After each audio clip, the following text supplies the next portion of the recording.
रात का समय था। चारों तरफ गहरा सन्नाटा फैला हुआ था।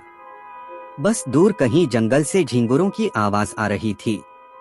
ठंडी हवा धीरे धीरे पेड़ों के पत्तों को हिला रही थी और आसमान में आधा चांद बादलों के पीछे छिपता उभरता दिखाई दे रहा था। मैं उस रात बिल्कुल अकेला था। एक पुराना लकड़ी का घर जो जंगल के बीचों बीच बना हुआ था।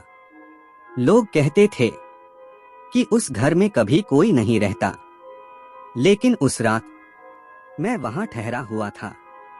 कमरे में एक छोटी सी मोमबत्ती जल रही थी, जिसकी हल्की पीली रोशनी दीवारों पर अजीब अजीब परछाइयां बना रही थी।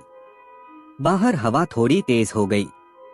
खिड़की धीरे धीरे चर्र की आवाज के साथ हिलने लगी। मैं बिस्तर पर लेटा था और कोशिश कर रहा था कि जल्दी नींद आ जाए, लेकिन तभी मुझे लगा जैसे घर के बाहर कोई धीरे धीरे चल रहा हो। कदमों की आवाज, धीमी, बहुत धीमी, जैसे कोई जानबूझकर धीरे चल रहा हो। मैंने आंखें बंद रखीं और खुद से कहा, शायद ये सिर्फ हवा है। लेकिन कुछ सेकंड बाद मुझे साफ सुनाई दिया, ठक ठक ठक, जैसे किसी ने दरवाजे पर बहुत धीरे से दस्तक दी हो। मैंने सांस रोक ली। कमरे में फिर से सन्नाटा छा गया। सिर्फ मेरी धड़कन सुनाई दे रही थी। धीरे धीरे मैंने आंखें खोली और दरवाजे की तरफ देखा। दरवाजा बंद था, लेकिन दरवाजे के नीचे से जैसे कोई परछाई गुजर रही थी, जैसे कोई बाहर खड़ा हो और अंदर आने का इंतजार कर रहा हो। मैं उठकर दरवाजे तक गया, लेकिन जैसे ही मैंने दरवाजा खोलने के लिए हाथ बढ़ाया, दस्तक अचानक बंद हो गई। मैंने दरवाजा खोला। बाहर कोई नहीं था, सिर्फ ठंडी हवा और चांदनी से रोशन खाली रास्ता। मैंने दरवाजा फिर से बंद कर दिया और वापस बिस्तर पर आकर लेट गया।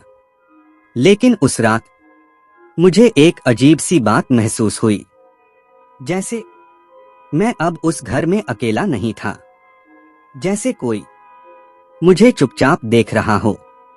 धीरे धीरे मेरी आंखें भारी होने लगीं, सांसें शांत होने लगीं और हवा की आवाज लोरी जैसी लगने लगी। अगर तुम ये कहानी सुनते सुनते यहां तक पहुंच गए हो, तो शायद तुम्हारी आंखें भी अब धीरे धीरे बंद हो रही होंगी। और अगर अचानक तुम्हें लगे कि तुम्हारे कमरे में भी कोई हल्की सी आहट हुई है, तो डरना मत, क्योंकि कभी कभी रात की खामोशी हमारे साथ कहानियां सुनना पसंद करती है। अब अपनी आंखें बंद कर लो, गहरी सांस लो और इस शांत रात को तुम्हें नींद की गहराई में ले जाने दो। शुभ रात्रि।